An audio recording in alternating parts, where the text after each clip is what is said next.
Hello guys, welcome back to my new video.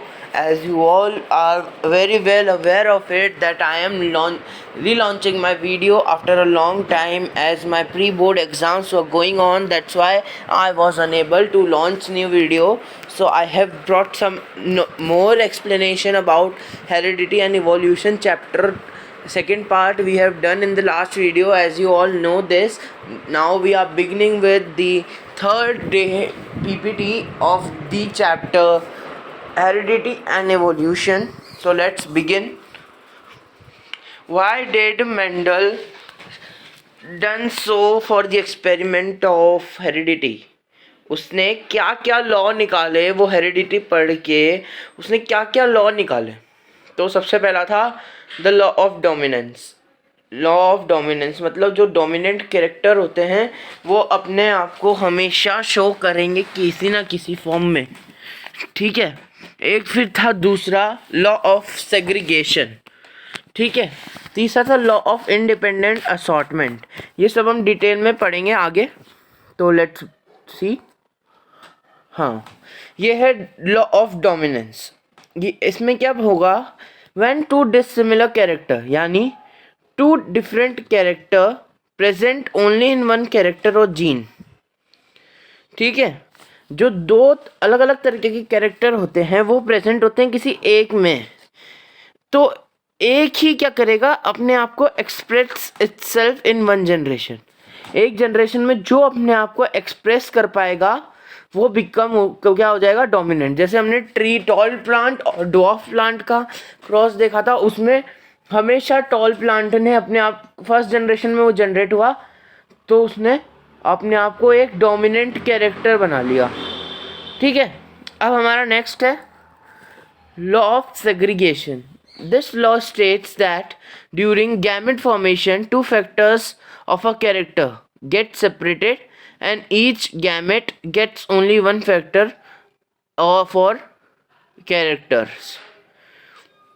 इसका मतलब यह है, ये लॉ ऐसा बताना चाहता है जब गैमेट फॉर्मेशन होते हैं दो फैक्टर होते हैं हमारे जो सेपरेट हो जाते हैं. ईच गैमेट मतलब हर एक सेपरेट हो जाता है और हर एक कैरेक्टर को एक गैमेट को एक कैरेक्टर मिलता है.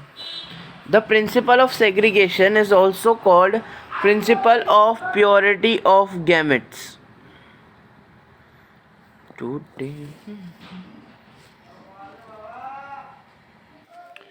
जो हमारा लॉ ऑफ सेग्रीगेशन होता है वो principle of purity of gamete पे काम करता है.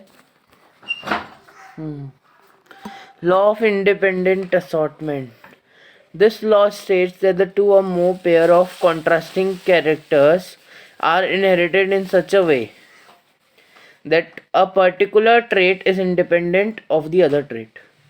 मतलब जैसे कि हम जब दो जैसे हमने कराया राउंड येलो प्लांट का ग्रीन रिंकल्ड प्लांट सीड से क्रॉस, तो उसमें क्या होगा? जैसे येलो है तो राउंड होगा ज़रूरी नहीं है और राउंड है तो येलो होगा ऐसा ज़रूरी नहीं है. हर कैरेक्टर इंडिपेंडेंट है अपना कॉन्ट्रास्टिंग पेयर का कैरेक्टर बनाने के लिए.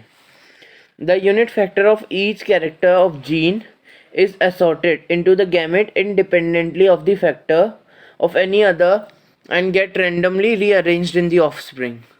मतलब क्या होता है? जब कैरेक्टर जो जीन में असॉर्ट हो जाते हैं, इंडिपेंडेंट होते हैं in the gamete independently factors of any other and get randomly rearranged हो जाते हैं ऑफ स्प्रिंग के अंदर आकर. What is genotype? Genotype is description of gene present in an organism. मतलब जो जीनोटाइप होता है वो क्या होता है? जीन कैसे होते हैं उसके बेस होता है. ठीक है. What is phenotype? The characters which is visible in an organism is called phenotype. जो कैरेक्टर्स होते हैं जिनमें ऑर्गेनिज्म में विजिबल होते हैं वो क्या होते हैं? फिनोटाइप कहलाते हैं. Monohybrid inheritance cross. मोनोहाइब्रिड मतलब एक पेयर ऑफ कॉन्ट्रास्टिंग कैरेक्टर जिसमें डील करेगा. It is a breeding experiment deal with a single pair of contrasting character. जैसा अभी बताया मैंने. Mendel cross two different pure breed प्ली plant in first trait that is length of plant. मतलब उसने length of plant को लेके सबसे पहला क्रॉस कराया, ठीक है।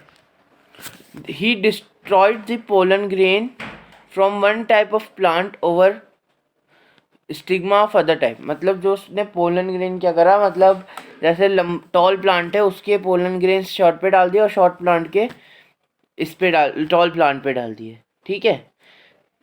Other type of plant and noted the trait in the progeny of succeeding generation. जो F1 जनरेशन बनी उसकी उसने प्रोजेनी की सक्सीडिंग जनरेशन की वो ट्रेट्स नोट डाउन कर ली कि क्या क्या हुआ। फिर Mendel cross a pure tall plant with a pure dwarf plant, it offspring is produce name F1 generation of filial 1, ठीक है। अब मेंडल ने क्या करा, क्रॉस करा प्योर टॉल प्लांट को प्योर डॉफ प्लांट से और ऑफस्प्रिंग प्रोड्यूस करी, उसको नाम दिया F1 generation filial 1। Resembled only one parent that is tall plant.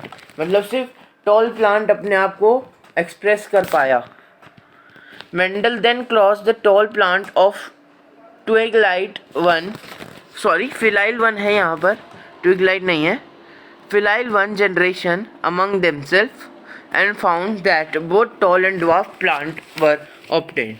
मतलब जब उसने दोनों को सेल्फ पॉलिनेट करा तो उसने देखा कि दोनों तरीके के प्लांट अब वापस आ गए हैं जिनका रेशियो था 3:1। उसको नाम दिया उसने F2 generation, that is 3/4 were tall and 1/4 were डॉफ। Monohybrid inheritance cross का एक और पॉइंट है, these were called pure strain homozygous tall डॉफ plant. Homozygous मतलब एक पेयर ऑफ कॉन्ट्रास्टिंग कैरेक्टर्स था और इनका फिनोटिपिक रेशियो था 3:1, यानी ये फिजिकली दिखने में सेम थे, 3 टॉल थे 1 छोटा था।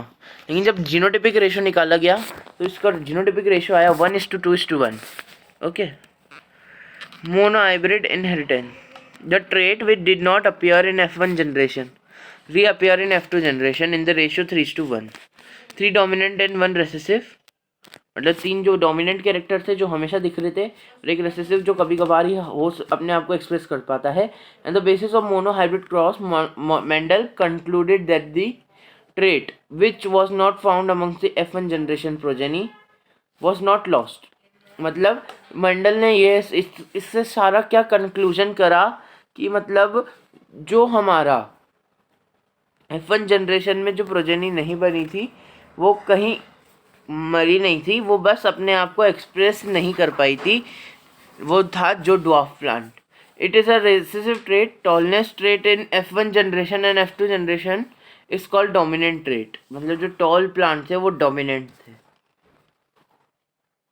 Thanks for watching. If you like my video, please press the like button, and if not subscribed, please subscribe to my channel. Share it with your friends. Thank you and have a nice day.